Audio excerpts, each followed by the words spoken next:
What's going on, guys? Welcome back to War Room Jiu-Jitsu, where we are apparently known for choking our students unconscious these days. We're going to try not to do that here to poor Trevor, because Trevor's so much cooler than Brayden. So, guys, we're talking about working out the turtle position, you know, if you're watching the natural world, I picked up a few tips on these moves and the variations that we do with them at a seminar this past weekend in Corpus Christi at Gracie Barra.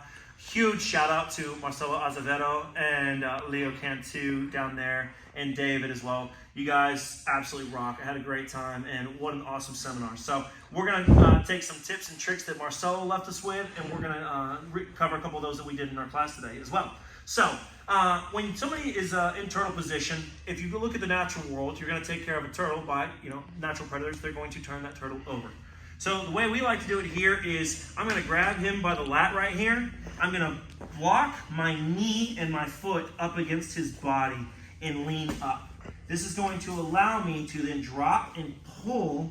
And as I do it, I'm going to flipper my bottom foot forward. So it's going to look like this. I'm going to drop and pull him over, not backwards, sideways, and then flipper my foot, which is going to kick his leg out, make it really easy for me to catch a hook and take his back.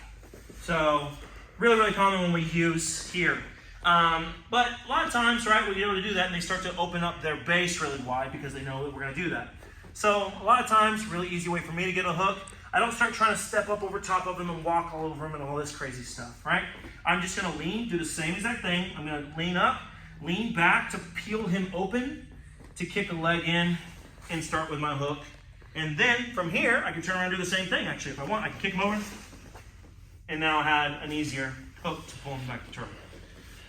So, but Marcelo went over a couple pretty slick entries that I want to talk about, where we actually are going to go to our back to hunt a couple of submissions directly out of the turtle position. So, good point that he had is whenever somebody's in turtle, they can't defend everything all at once. They're going to have to leave something open. So when I start pulling him this way, I start seeing some openings, and they start to do this a lot of times. If he plants this hand out, he's going to be in a whole lot of trouble. So from here, I'm going to hit one of two entries. I'm going to either hit a darce or an anaconda style. For today's class, we're just going to cover the anaconda one in our recap. From here, he comes right here. I'm going to fire this arm under and catch him over his shoulder. Okay?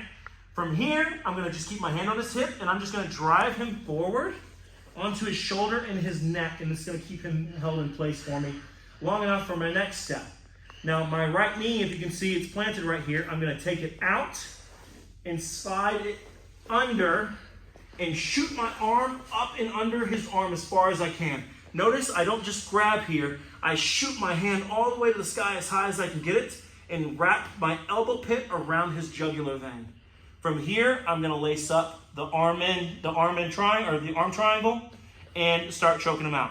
If this arm is in the way, I can literally just pull this hand and pull it in tight, rotate him over, sorry Trevor, and finish him here for a nice clean finish. And that's our recap for today.